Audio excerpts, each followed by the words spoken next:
विफाकी काबीना का इजलास खत्म। पीटीआई पर पाबंदी का मामला ज़ेर गौर नहीं आया। वज़ीर आज़म शहबाज शरीफ की ज़ेर सदारत विफाकी काबीना का इजलास हुआ, जिसमें अहम मामलात पर गौर किया गया।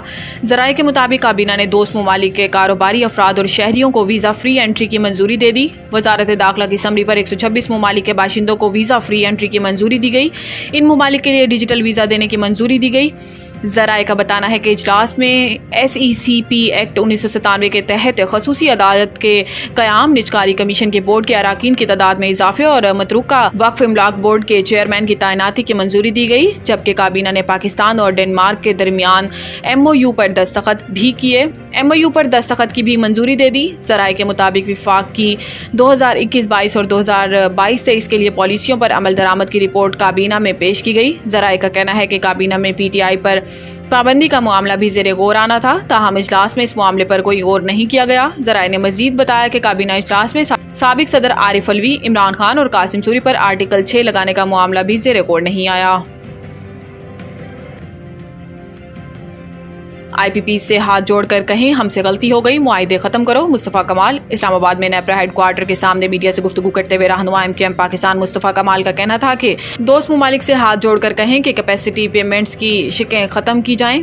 मकामी 70% IP से हाथ जोड़कर कहें गलती हो गई, मुआहिदे ख़त्म किए जाएं। पाकिस्तान में ज़रूरत से ज़्यादा बिजली मौजूद है। मुस्तफ़ा कमाल का मजीद कहना था कि हमारे पास ज़्यादा बिजली बनाने की सलाहियत मौजूद है।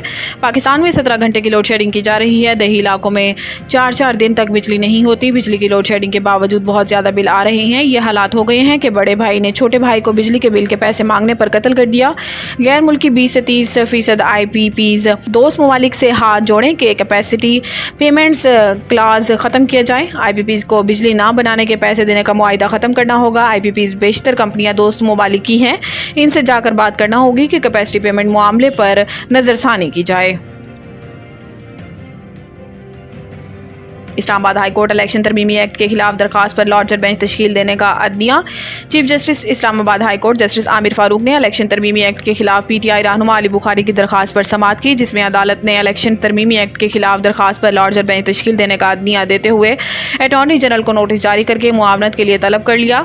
अदालत आलिया की जानिब से वजारत कानून और इलेक्शन कमीशन को भी नोटिस जारी कर दिए गए और इस हवाले से 10 रोज़ में जवाब तलब किया गया। वकील के मुताबिक इलेक्शन एक्ट में तरमीम की रिटायर्ड जज को ट्रिब्यूनल जज मुकर्रर करने की शिक शामिल की गई है। बाद अदालत ने केस की 10 रोज़ा बाद दोबारा समाअत के लिए मुकर्रर करने की हदायत कर दी।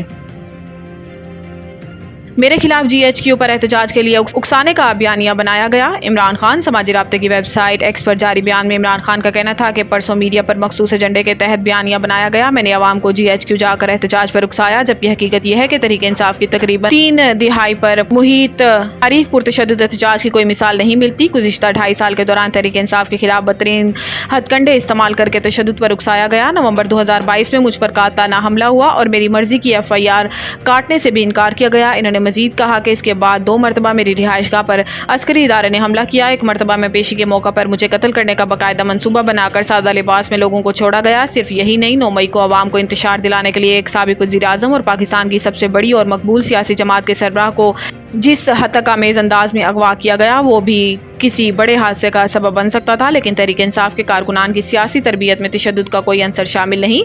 तहरीक इंसाफ सियासी, आईनी और कानूनी जद्दोजहद पर यकीन रखती है।